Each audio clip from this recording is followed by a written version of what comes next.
I'm going to find another one here because Pulp played in Moles. What?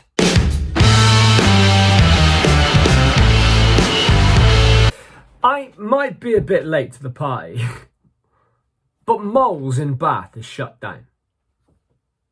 What? So, as a student, I studied at Bath University, by the way, you probably know that. I studied music, and Moles was one of the venues I used to gig at quite often. I had a band back in the day with some of my friends called Mr. Rathbone's Talking Machine, and we did one of our gigs there supporting Beans on Toast, and it was a great night.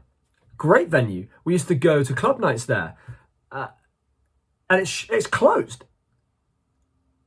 I don't understand. So it opened in 1977.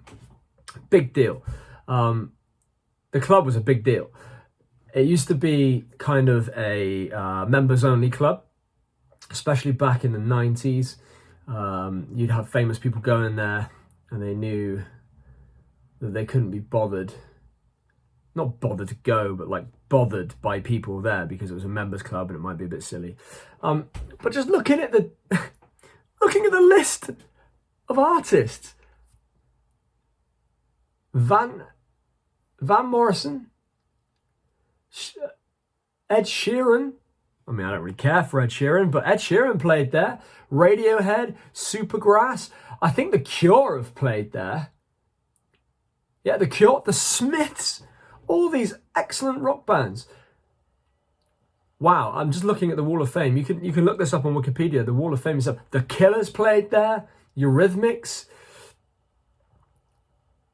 Tears for Fears. And it's gone. It's gone. Do we know why it's gone?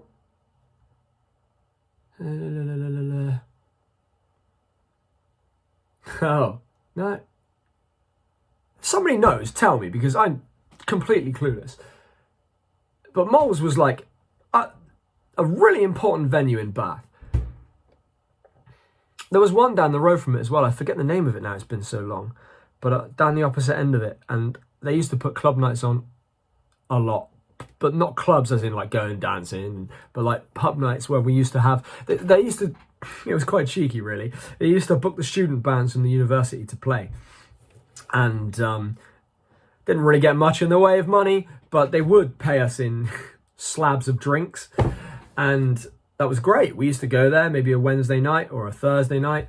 And we play a gig and there'd be loads of bands and loads of students, and I really wish I could remember what that venue was called. But now that's gone too. And I think the Pig and Fiddle, the Pig and Fiddle's still there, but they used to do live music almost every weekend. I used to get booked there with my band.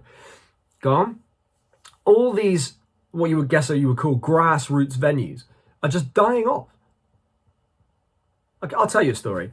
In that venue, so there's a big night in Bath every year called Party in the City. Excellent night. Every single venue in town has music, live music. Even if they don't normally put on live music, they have live music. And I went down to see a friend's band one night. I think it was a Blues Brothers tribute band, and they were playing in it. And it took me almost 40 minutes to get from what was quite a small venue, from the front of the venue, across the pub, down the stairs into the venue, to the front so I could see my friend playing. 40 minutes. And there's loads of people there. Loads of, it is relevant for the story, slightly older people. Because it was free. That night, Party in the City is completely free. You can go to all these events, you don't have to pay. And all those people were there, filled out, rammed. But you go on a normal club night and you'd have your students there drinking and you'd have supporters of the bands going. I'd say probably about a third as busy as it was on that night. Because you have to pay to get in, like £3 or £4, I think it was 10 years ago. If all those people that came out to Party in the City paid like £3 or £4 to get in, the venues would be making plenty of money. Support your local music venues. Because if you don't, bands like The Cure, like The Killers, Eurythmics.